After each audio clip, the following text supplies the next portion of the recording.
Well, good Friday morning. Here we are to the end of July, the end of another week.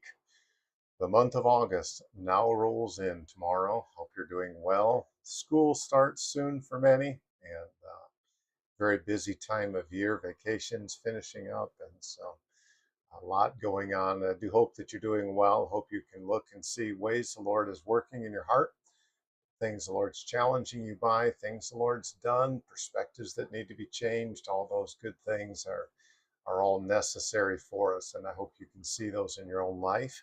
Hope you can look back and see things that the Lord has blessed you with, how good God's been, how great God is.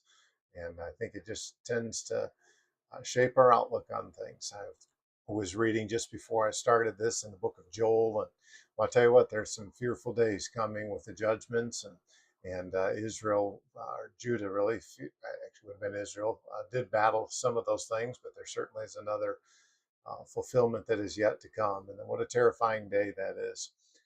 Well, let's get into our study this morning, Proverbs chapter 5. I've intentionally covered this in two rather large sections because I don't want to lose the flow of the thought of what it is that's going on in Proverbs 5. Proverbs 5 is one of several chapters. Then Proverbs 7 is going to be another one that's going to deal with this matter of purity. And so, obviously, those who are going to walk in wisdom need to conduct their lives in purity before the Lord. And that means, as we saw yesterday, there are some things that need to be avoided. And then there are some things that need to be practiced and some things that need to be implemented. And so that's what we want to focus on here this morning. Again, it's a larger section, but I want to keep the flow of thought going well.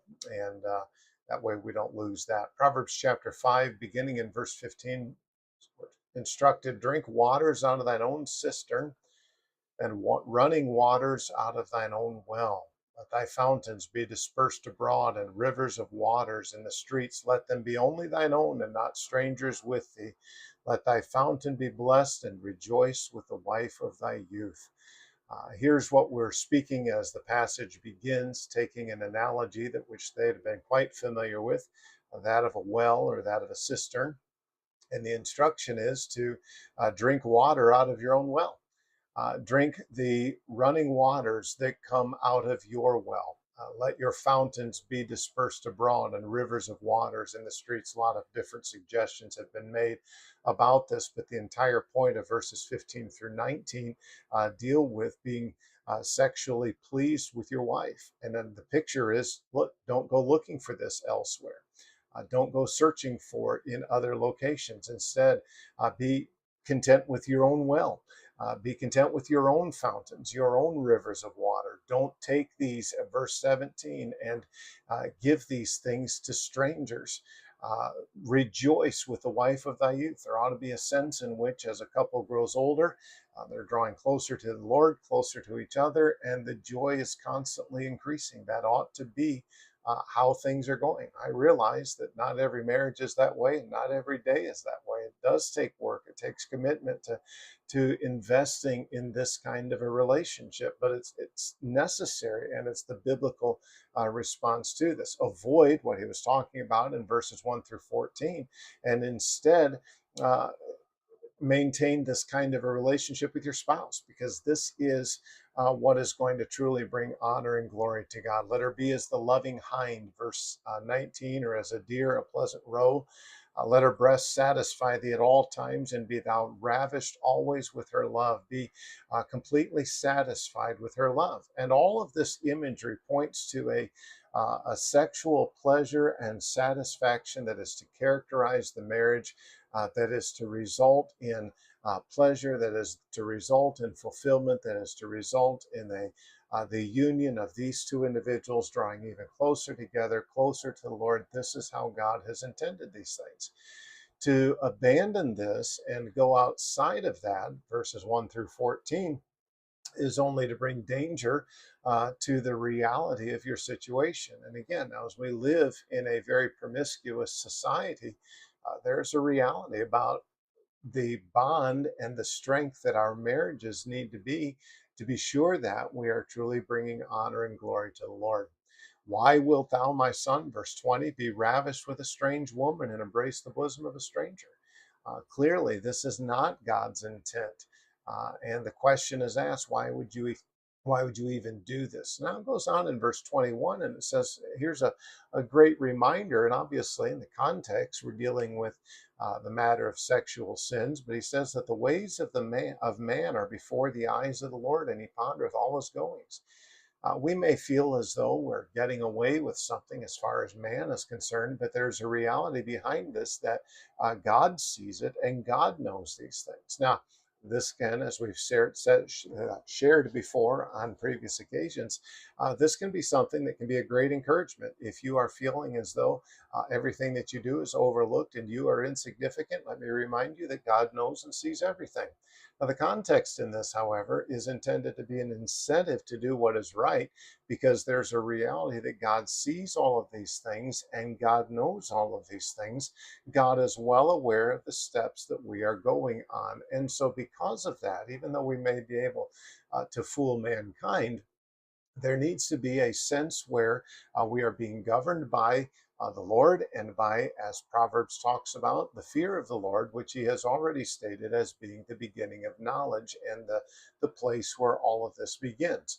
And so to ignore this reality or to live as though God is in some way ignorant of what I'm engaged in or how I'm acting is absolutely foolish. And we need to be mindful of this reality that God sees these things and God knows these things regardless of what man does. Now, let me just say that when you have that understanding, then that renders, I don't want to say the accountability of man of no importance, because that's not the case either, but it puts things into a proper perspective.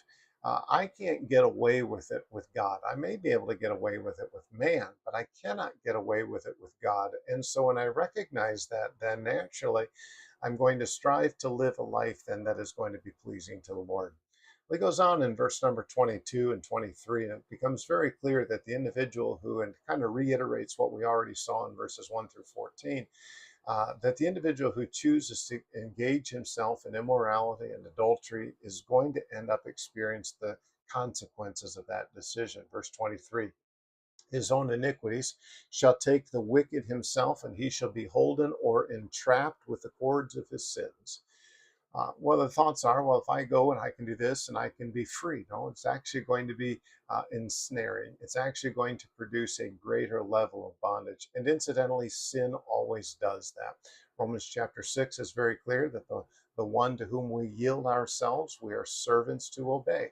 And so there's an importance then that we need to look at and say, well, I need to be sure then that my life is centered on the right things and that my relationships are proper. He shall die without instruction, and in the greatness of his folly he shall go astray. There's a reality about the end of the immoral, and this is a very serious warning for us here in Proverbs chapter number 5, that we need to be very careful. We need to understand it. We need to understand the significance of how God views these things, and we need to make this kind of a commitment within an ungodly society and within a very immoral society that says, you know what, I need to be sure that my life is what it needs to be, and that my walk with God is what it needs to be, and my relationship with a spouse is what it needs to be. Those challenges are there. Let's have strong homes. Let's strive to maintain a life that is pure and bring honor and glory to the Lord. It's going to start with a proper view of God and a proper reality of a fear of Him. I appreciate you guys being on here this morning. Thank you so much for taking time out of your day to watch this. I'm just going to say my week next week, there's so many changes going on. I'm just going to say I have no idea. I may see a Tuesday. I may not see a Tuesday. I have no idea. I'll either be on or I won't be on. If I'm not going to be on, I'll send out some sort of a post or something on Facebook that'll indicate that. But things are just constantly changing. And so we'll see. I'm not sure, honestly, at this point in time. So pray for Becca. She's ready to have this baby. Baby doesn't seem to be ready to be had. So we're not sure how it's all going to play out. We're kind of back in limbo again. So we'll see. Lord knows, and we'll see how it all happens. Appreciate you guys. Appreciate you being on. And Lord willing, I will see you back here. I don't know when. Sunday for sure. I should be here on Sunday. And looking forward to that day. Hope you're able to join us for that. Should be a good day. And some interesting passages we'll be looking at. So, all right. God bless you guys. Anyway, I'll see you on Sunday. Take care.